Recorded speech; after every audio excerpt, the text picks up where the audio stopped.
Live from the CBS Broadcast Center in Philadelphia, this is CBS 3 Eyewitness News this morning.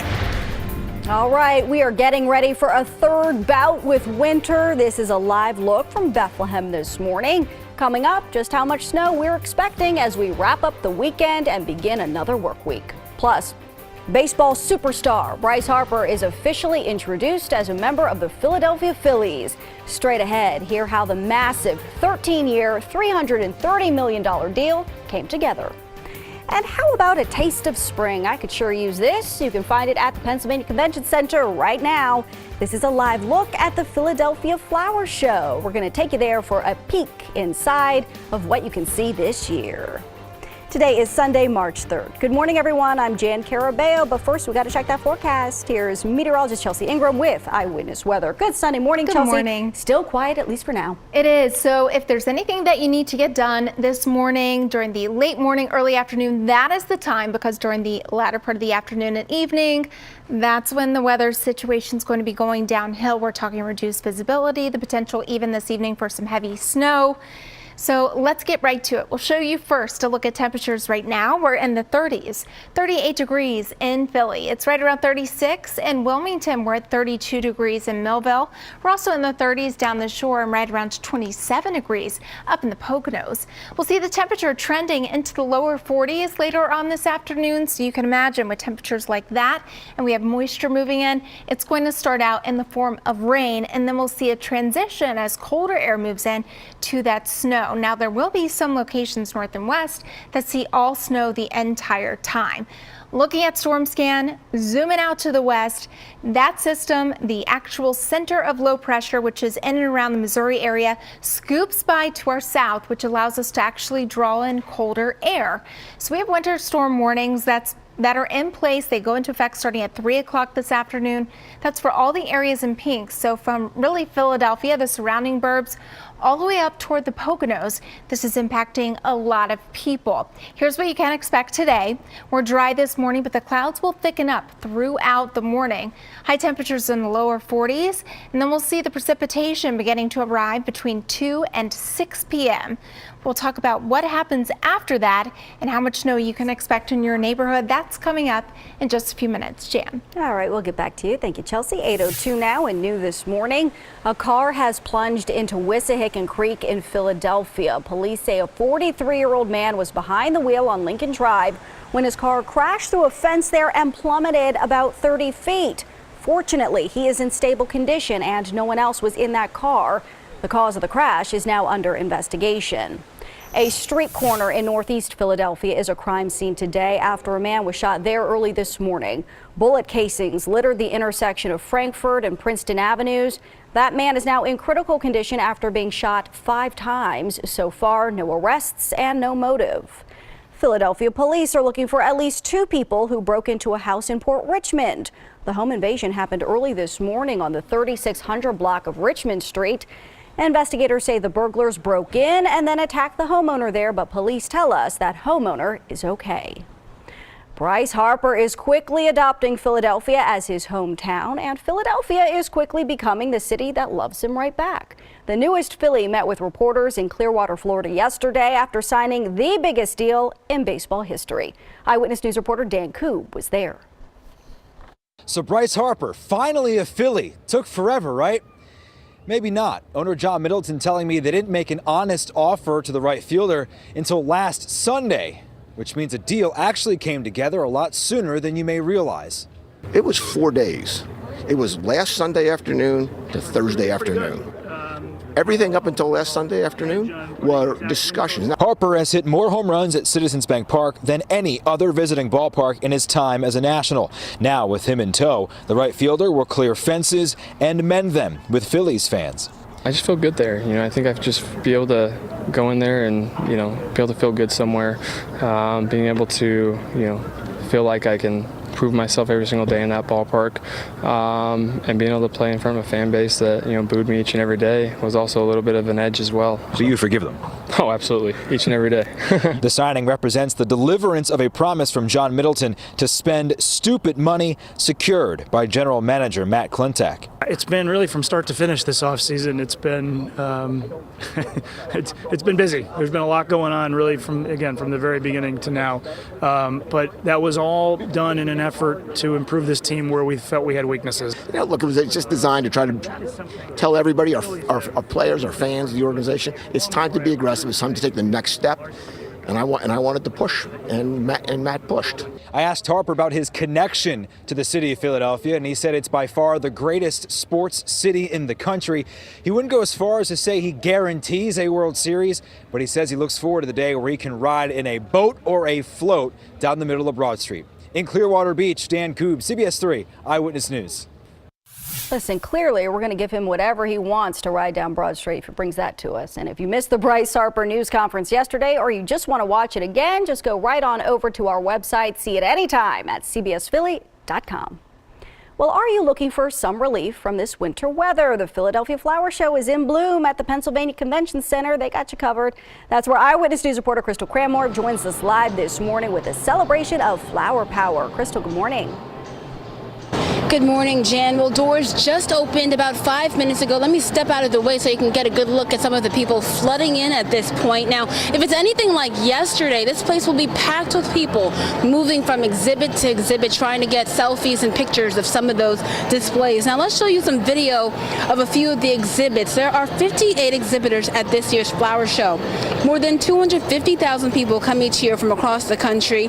There's even more of an international presence this year because of the FTD World Cup competition happening at the flower show for the first time. Now, 23 competitors from countries across the world are giving visitors a unique opportunity to see firsthand how some of the exhibits come to life. Now, we're also told this event is for people from all ages. And here to talk about that is Kevin Feely with the Pennsylvania Horticultural Society. Tell us a little bit more about how this event is family friendly. Sure. So the flower show is in its 190th year, and it's really been a long-standing tradition for many families to come to the show together and experience the power of flowers with one another. This year we have Butterflies Live, which is a fantastic room filled with 1,000 live butterflies that guests can walk through, feed the butterflies. We have our make and take area, which allows guests to create a flower power inspired craft like a tie-dye succulent planter, a crystal necklace, a floral headpiece that they can wear around the show. Perfect. And there's also an opportunity for people to bring their dogs, right? That's right. So on Friday, we have Fido Friday every year. Guests can bring their dogs to the show, walk the show floor. This year, of course, it's wolf stock to go along with our flower power theme. Perfect. Now, dogs, of course, are definitely part of the family. Now, March 10th is the last day to see the flower show. That also happens to be Family Day, so you want to make sure that you don't miss it. Now, we actually have one more exhibit that we want to show you guys, so stay tuned. That's the very latest here at the Convention Center. Crystal Cranmore, CBS 3 Eyewitness News. Yeah, it gets packed in there very quickly, Crystal. Thanks so much. Appreciate it. All right, switching gears now. President Trump delivered a fiery speech to a friendly crowd yesterday. Cheers greeted the president at CPAC, the Conservative Political Action Conference just outside of Washington, D.C. In a speech that lasted more than 2 hours, some of it off script, the president denounced Democrats, complained about not getting credit for his achievements, and criticized the special counsel's investigation into Russian interference in the 2016 election. You put the wrong people in a couple of positions, and they leave people for a long time that shouldn't be there, and all of a sudden, they're trying to take you out with. The president also predicted he'll win an even bigger victory in 2020. Meantime, Vermont Senator Bernie Sanders held the first rally of his second presidential campaign. He stumped in his native Brooklyn yesterday. Sanders fell short in the 2016 primary against Hillary Clinton, but he predicts he will win the Democratic nomination this time around. We're going to win this election because we are putting together the strongest grassroots campaign in the history of American politics. And Sanders will continue his campaign later today in Chicago. Straight ahead right here on CBS 3 Eyewitness News this Sunday morning, a family is outraged after Sacramento's district attorney announces that 2 officers will not face charges. That's after the deadly shooting of an unarmed African-American man. What his girlfriend had to say after the decision. That's coming up. Plus, a plant often used for food and medicine overseas may become the next popular superfood here at home. Straight ahead, we'll take a look at one of the world's most nutritious plants, moringa. We'll be right back. Welcome back. New Orleans police have arrested a driver after a deadly crash near one of the biggest Mardi Gras parades. Last night, a car collided with a group of pedestrians, killing 2 people and injuring 7 others. CBS affiliate WWL there has identified the suspect as the 32-year-old son of a New Orleans police officer. Investigators are now awaiting blood alcohol test results to determine if he was driving drunk. Across the country now, protests erupted after investigators announced 2 Sacramento police officers will not face criminal charges in the deadly shooting of an unarmed African-American man. Sacramento County District Attorney Anne Marie Schubert said the officers did not break any laws when they shot 22-year-old Stephon Clark in March of last year. The officers say they thought Clark had a gun, but investigators found only a cell phone. Clark's family members say they are outraged by the decision. Please don't stop advocating for legislation and policies that could protect other families from suffering this overwhelming pain and immense sense of loss. I can't completely comprehend what they're going through, but my commitment is that we do everything we can to not have another incident like this. Now, back in January, Clark's family filed a wrongful death lawsuit against the city of Sacramento seeking more than $20 million. Well, this is pretty cool. This is the new crew capsule designed by SpaceX docking at the International Space Station this morning. No one was on board the Dragon capsule when it launched on Saturday. On its first test flight, there was only a test dummy inside. Remember, we told you about this yesterday? But the 3 station astronauts had front row seats as the Dragon neatly docked this morning. It is the first American-made, designed for cruise spacecraft to pull up to the space station in 8 years. If the 6-day demo goes well, SpaceX could launch 2 astronauts this summer. Pretty cool. Neat. Yeah. Back here at home now, though. Yes, that's right. Skiers and snowboarders don't mind a little snow, and right now there's a lot of it at Jack Frost Big Boulder. Yeah, I went up to the Poconos just a few days ago to see how the winter season's shaping up at the resort.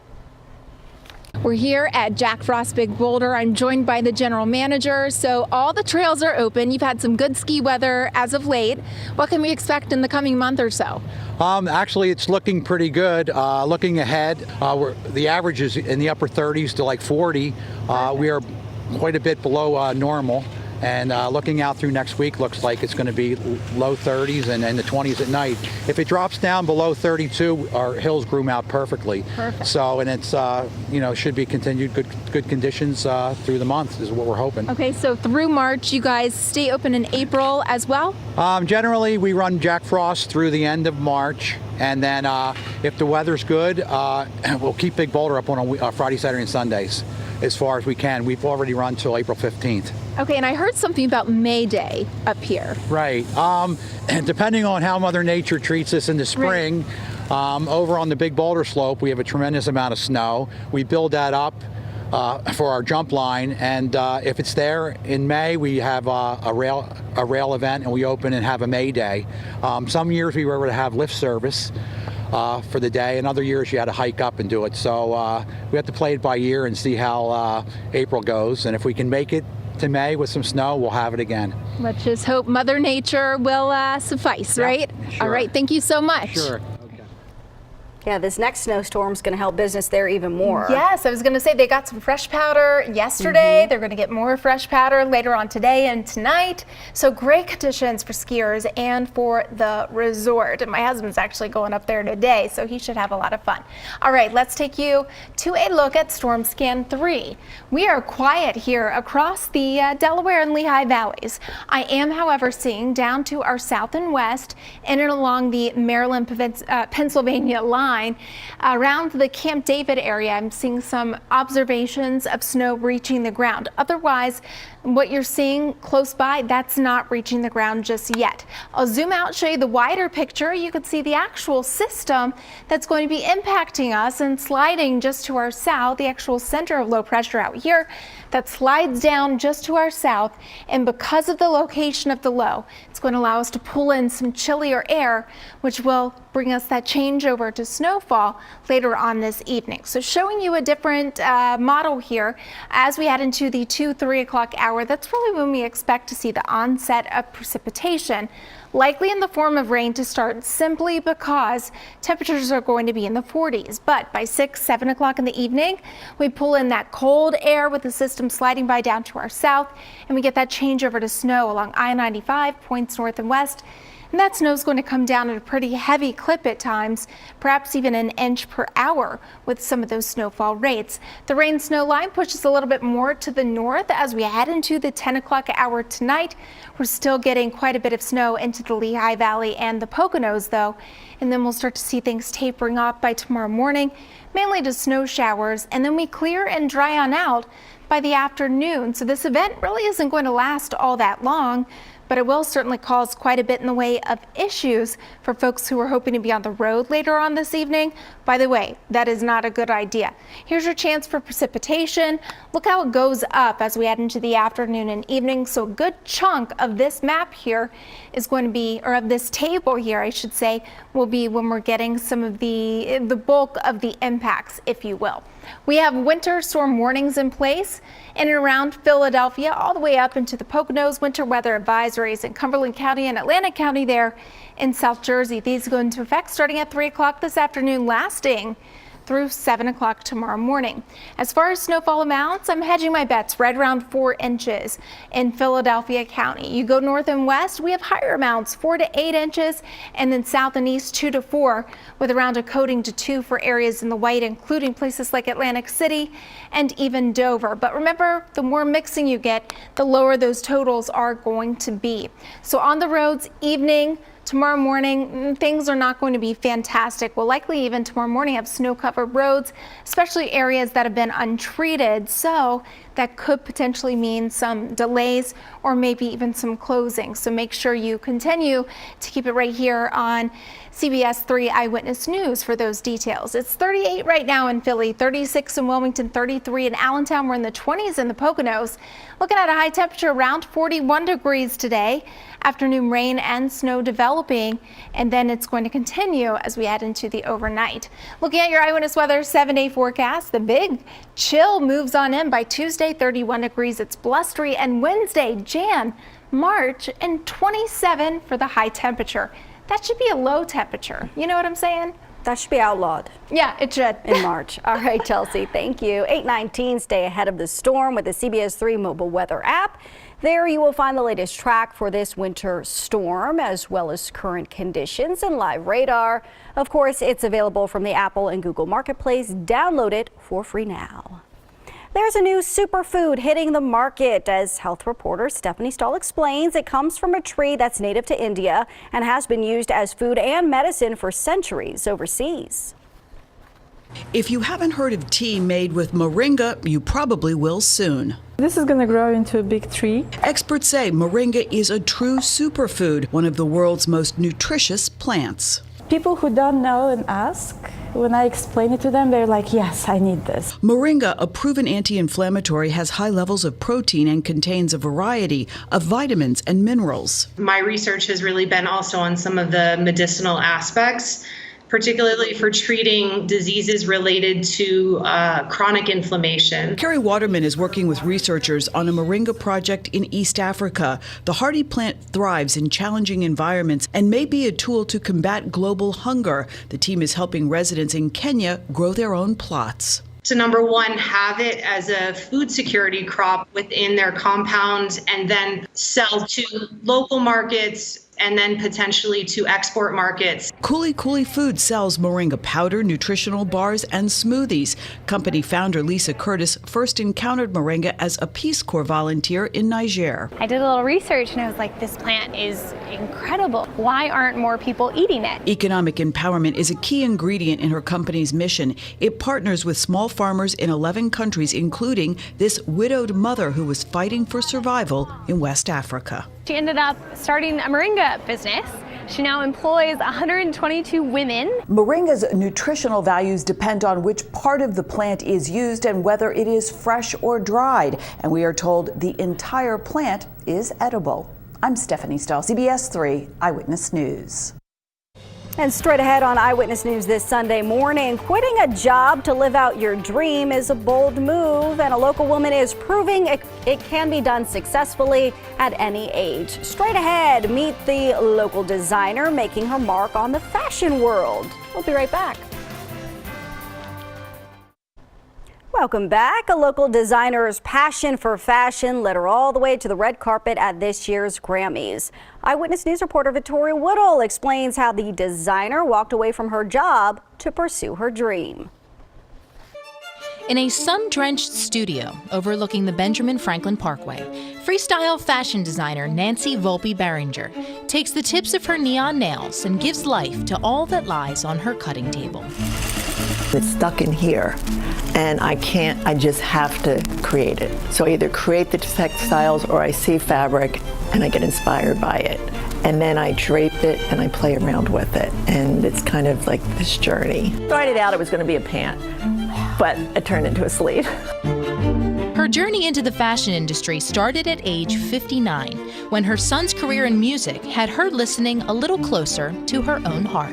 My son went to Berklee College of Music. He graduates, and now he's trying to feed himself. But he's studying videography and photography. And I'm thinking of my son, and I got jealous of him. And I said, if I was young again, like, what would I have done? Like, what would I have studied? What would I have learned? And you're like, well, fashion. I always had to be secure, be practical. But once I was honest with myself and answered it, there was no stopping. Now she's an award-winning Drexel Design graduate, advocate for the arts, and custom couture evening wear designer who created Grammy-nominated rapper Tierra Whack's show-stopping Technicolor Dreamcoat and gown for Grammy night. I put it into Joan Shep, so it was in the front of the store with some of my wearable arts. She sees the coat. She goes, that's it. At 64, she's having her moment. My husband plays golf. I said, I just want to major. Like, I won the U.S. Open. I won the Masters. I won the Grand Slam getting to work with Tierra. Lucky me. When I gave my notice, an executive director said, is this something you've always thought of doing? I said, I never dared. I had no oxygen because I had lost my creativity. This is where I was meant to be. Victoria Woodall, CBS 3 Eyewitness News. Nancy also started an inspirational blog called Age 59 that shares motivational and inspirational stories of people approaching the age of 60. Straight ahead right here on CBS 3 Eyewitness News, the Philadelphia Flower Show has us dreaming of mild spring days. Crystal.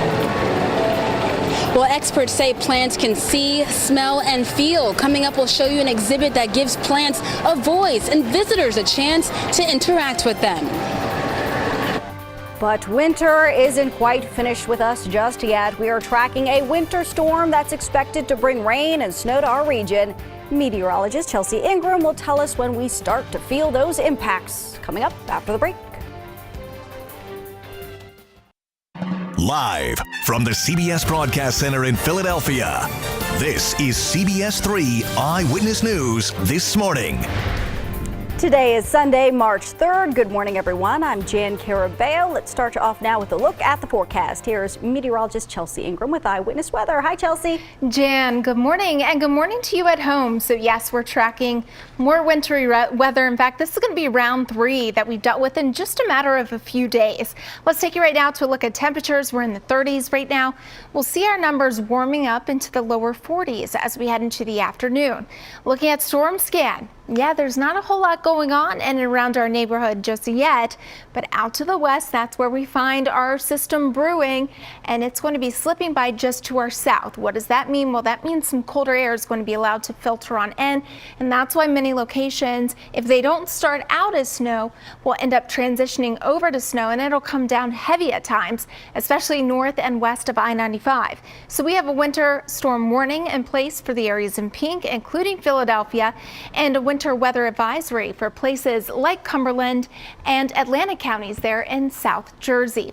Here's what you can expect today. We're dry this morning. If you have any errands you need to run, best to get it done early in the day because the clouds will be thickening up, and then rain and a wintry mix will be arriving between 2 and 6. It's after 6 p.m. we start to see that transition over to a heavy wet snow in many locations. We'll talk more about that coming up in just a few minutes. Jan.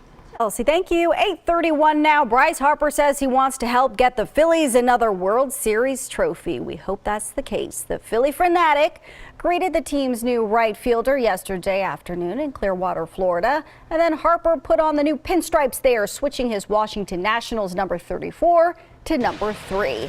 He has a .279 career average with 184 homers, including the second most home runs of his career right here in Philadelphia. So Eyewitness News reporter Dan Koob asked Harper why he hits so well at Citizens Bank Park. I just feel good there. I think I just be able to go in there and, be able to feel good somewhere. Being able to, feel like I can prove myself every single day in that ballpark. Harper's contract is a record for Major League Baseball, $330 million over 13 years. Flower Power rules at the Philadelphia Flower Show. This year, it's a celebration of how flowers impact our lives. Eyewitness News reporter Crystal Cranmore is live at the Pennsylvania Convention Center for us now, where spring is in the air. Crystal, good morning. Good morning. Well, throughout the morning, we've taken you to a few exhibits here at the Flower Show, and this last one I want to show you is actually interactive. I love interactive exhibits because it's easier to learn, and so far what we've learned is that plants can smell and they can see. And here to talk more about that is Jeff Lorenz with Refugia Design. What can you tell me about the harmonica landscape right behind you? So our intention this year was to give visitors an opportunity to experience plants in a whole different way by using biodata sonification. And what that means is that we use a device like this. It's called the MIDI Sprout, and it uses EKG electrodes to monitor electrical conductivity in the plant, and then it translates it. In this particular instance, this is an oscilloscope, and it's showing just like jumping around the waveforms that the plant is generating based on like the light in the room, changes in temperature, even our proximity to the plant. And we have information at each sound station and visual station that kind of translates some of this. Because plants are very powerful beings, and sometimes it's hard when we just see them. They look somewhat static, just sitting here, but they're actually doing quite a bit.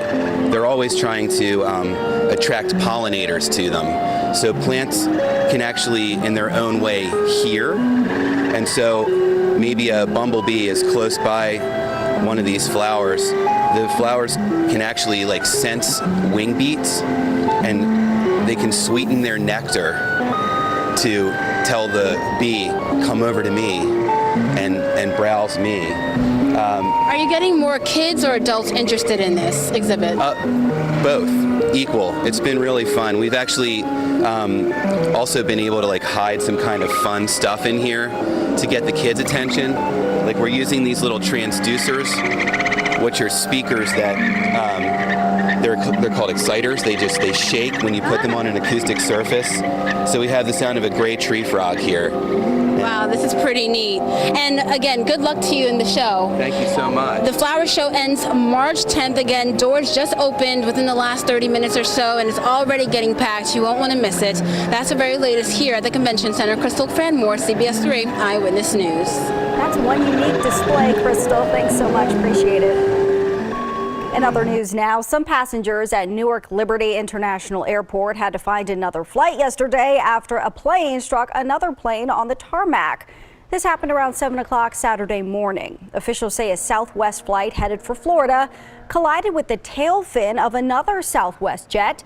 It's still unclear if the weather there played any role in this collision, but all passengers had to get off that plane and book another flight. The federal government has slapped a six-figure fine against a New Jersey nursing center where more than 10 children died during a virus outbreak. The Wanacue Center in Passaic County will have to pay $600,000. Remember, last September, 11 children died and 36 became ill during an outbreak. Federal and state health officials found that conditions at the facility posed an immediate jeopardy to the lives of patients and staff. A West Reading councilman is charged with stealing more than $16,000 worth of prescription painkillers from a drugstore. Police arrested Kirk Mullen on Friday. Investigators say he wore a ski mask when he robbed the drugstore back on February 19th, but he was not found to have a weapon. Charges against Mullen include robbery, possession, and intent to distribute. Investigators in New York State execute a massive drug bust, seizing 11 kilos of heroin and fentanyl. And they say fentanyl alone that they discovered there was enough to kill 2 million people. The drug bust happened in a neighborhood in Ardsley, north of New York City. The Drug Enforcement Agency executed a search warrant on that home on Friday. That's when they found all of those drugs. Neighbors say they would see a lot of cars coming and going at that house, but no one had any idea they were living next to a drug den. I think they came into a quiet neighborhood and just figured this might be a safe place for them, but I guess not. Shocking. It's shocking and kind of scary and awful all at the same time. I've been here for 11 years. Nothing like that ever happened before. At this point, 5 people have been arrested. Neighbors say 3 of them lived in that home. Well, check this out now. Police in Minnesota respond after someone called 911 to report a man standing outside in the cold, motionless, and hugging a pillow. When they responded, they found that man was actually a cardboard cutout of the MyPillow CEO. Take a look at that cutout. Here it is. This all happened in Jordan outside of Minneapolis. The caller had reported the man was not wearing a coat, which obviously seemed strange. Jordan police said that cutout of Mike Lindell definitely seemed real from a distance and that they could understand why the caller decided to call police rather than try to talk to a mysterious man. Well, there is still so much more to cover right here on CBS 3 Eyewitness News this Sunday morning.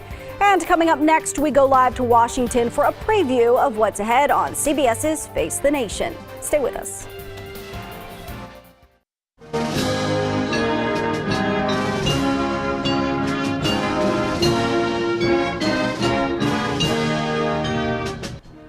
Welcome back. Today is National Anthem Day. Francis Scott Key wrote the Star-Spangled Banner during the War of 1812. And on March 3rd, 1931, President Herbert Hoover signed a congressional resolution making it the official national anthem of the United States. 8:40 now. CBS's Face the Nation will be coming your way a little later this morning at 10:30 right here on CBS 3.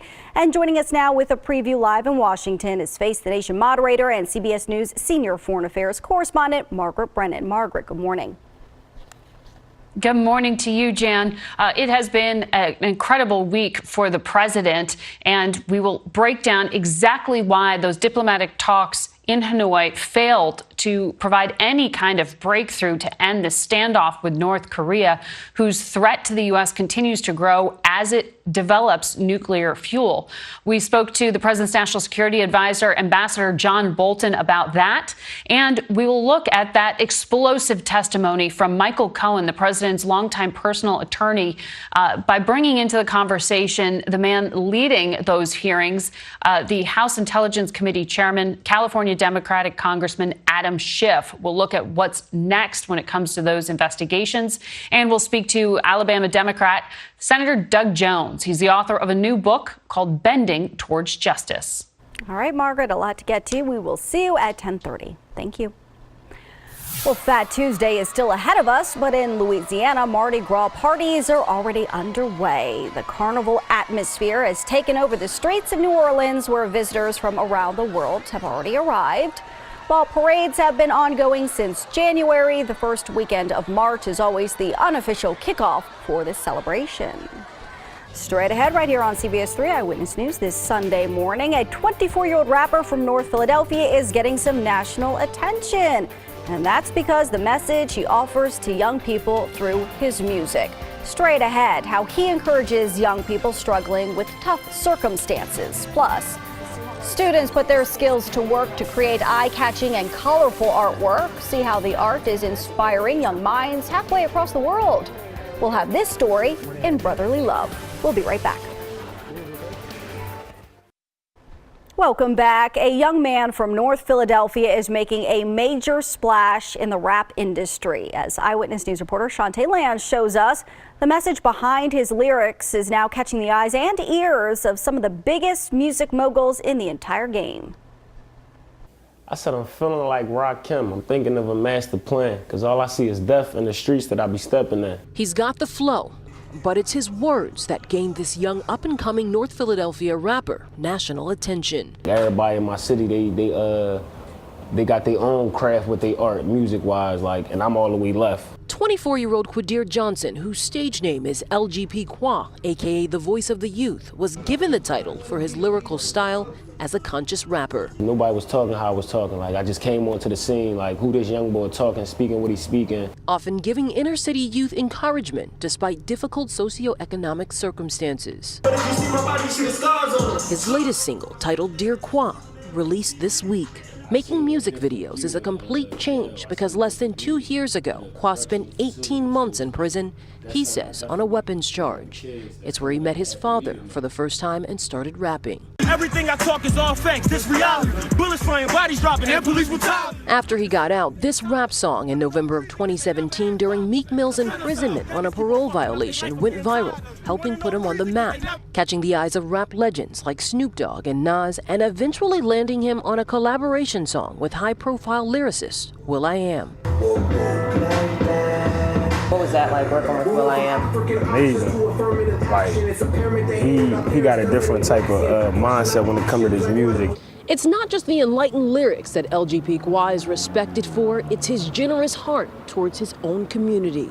He was given citations by Philadelphia and Pennsylvania leaders after giving away nearly 1,000 pairs of sneakers to students in North Philly. Normally people come talk down of us just because they say we get in a lot of fights, but he made us feel as though we could do more than that. He offers this advice to those growing up behind him. Be you.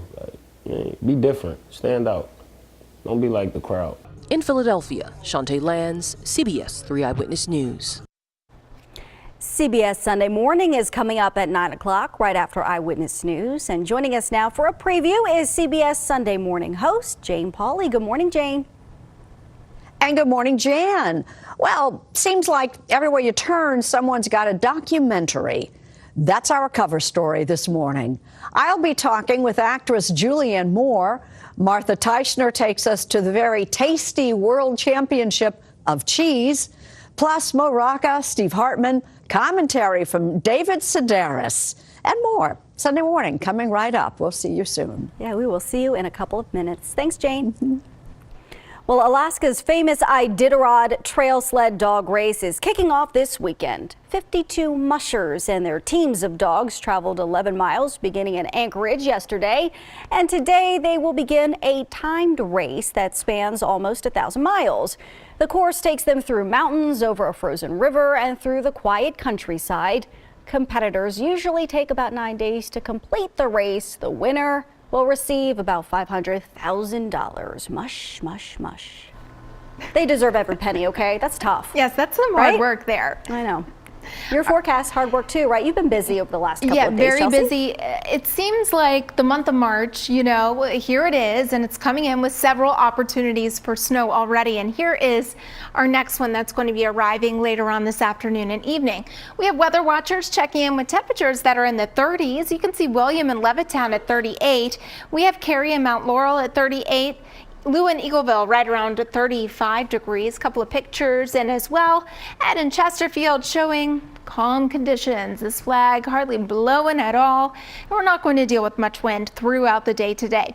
Let's show you a look at Storm Scan 3.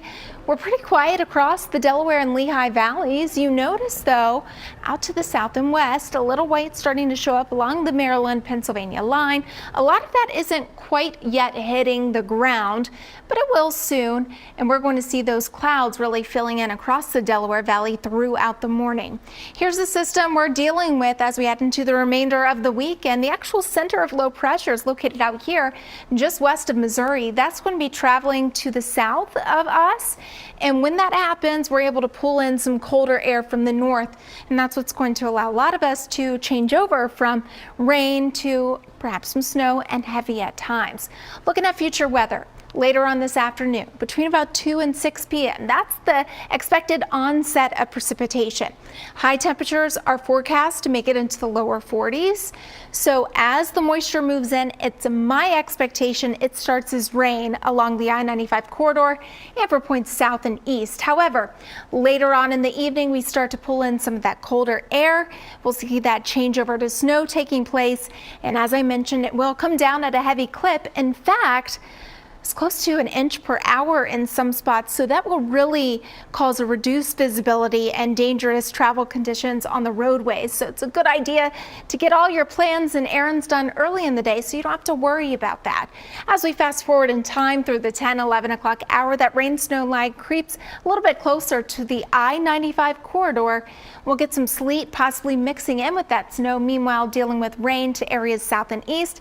And then by tomorrow morning early, here we are at 5 a.m., tapering off to some snow showers before we clear out and we welcome back the sunshine before Monday is through. So here's the storm timeline. We'll put it in words so you really understand what's going on. Between about 2 and 6 p.m. today, we'll have that precipitation arriving. Likely starting out as rain along I-95, then we'll get a mixture of sleet and then transition over to snow as that cold air works its way in. 6 p.m. to 2 a.m., expecting to see snow heavy at times north and west, rain south and east, and then snow mixing with pockets of sleet along I-95. Snow showers for most tapering off in the morning. Everything should be ending and wrapping up by about 5, 6 o'clock in the morning. Winter weather alerts in place. We have winter storm warnings in and around Philadelphia all the way up into the Poconos. These go into effect starting at 3 o'clock this afternoon. My expectation is we'll see about 4 inches of snow in Philadelphia County.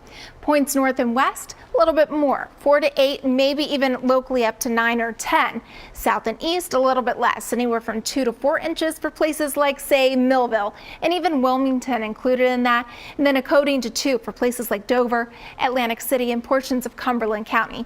So when it comes to that shovel forecast, you need it for the Lehigh Valley and Poconos. North and western burbs, yep, and then plan on it for the I-95 corridor down the shore. You're not going to need the shovel. You can leave it in the garage. Temperature-wise, we're in the 30s, 38 degrees in Philadelphia, forecasting a high right around 41 with afternoon rain and snow developing. A look at your Eyewitness Weather 7-day shows that, man, do we ever cool down behind this system. 38 on Monday, 31 Tuesday, and 27 on Wednesday. Jan? Chelsea, thank you. Once a week, a group of teenagers meets at Kendrick Recreation Center in Roxborough to create beautiful works of art. As Eyewitness News anchor Yuki Washington shows us in this week's story of brotherly love, they are also spreading smiles around the world. I think it just needs a tiny bit of grinding, but let's check it out. Paula Mandel is guiding young artists through the art of stained glass window making very carefully. This is a very difficult process and a very dangerous process. About a dozen high school students from across Philadelphia are taking these classes once a week. They've learned to design a window, solder a metal frame, and cut glass to fit. We say that this is a program, windows that open doors. Co-director Joan Meyerson Schrager and Paula started the stained glass project about 14 years ago for grades 9 to 12. Every year, the windows are donated, sometimes locally, sometimes a world away. Last year, their artwork went to a school in Uganda. In this case, it's Puerto Rico, so we had a long talk about particularly Hurricane Maria in Puerto Rico and what it's like there. These will be displayed in a school in Puerto Rico. The young people took inspiration from the story of the island. I chose this to show the storm. This is the storm for Hurricane Maria. Some added their own touches. We got a basketball, the Puerto Rican flag. Curtis Brooks added mirrors depicting people to his design. I was cleaning it so it can be like, so you can see yourself. Some of the students have been coming here for 4 years. When they leave in 12th grade, they're a different person. It fills my heart. The Stained Glass Project is part of a nonprofit. They are always happy to receive donations to pay for supplies. You can find their Facebook page through our website, cbsphilly.com/brotherly. I'm Yuki Washington, CBS 3 Eyewitness News. And Eyewitness News continues in just a few minutes. Stay with us. Welcome back. 8:56. You better get up and get out because snow's coming, right, Chelsea? That's right. Get your stuff done now. You have time. It's dry. But between about 2 and 6 o'clock, that's when things are expected to change with precipitation moving in, likely starting as rain along I-95. Then we'll transition with some sleet and then a heavy wet snow in many locations. A couple of morning snow showers tomorrow. Then we dry out and it gets cold for March. Really cold. At least there's no snow later on with that cold. Got to get through this, though. Silver lining, Jen. You always find that. You're welcome. Thanks, Chelsea. That's CBS 3 Eyewitness News, at least for now. But the news is always online at cbsphilly.com. Sunday morning is next. Have a great day, everyone.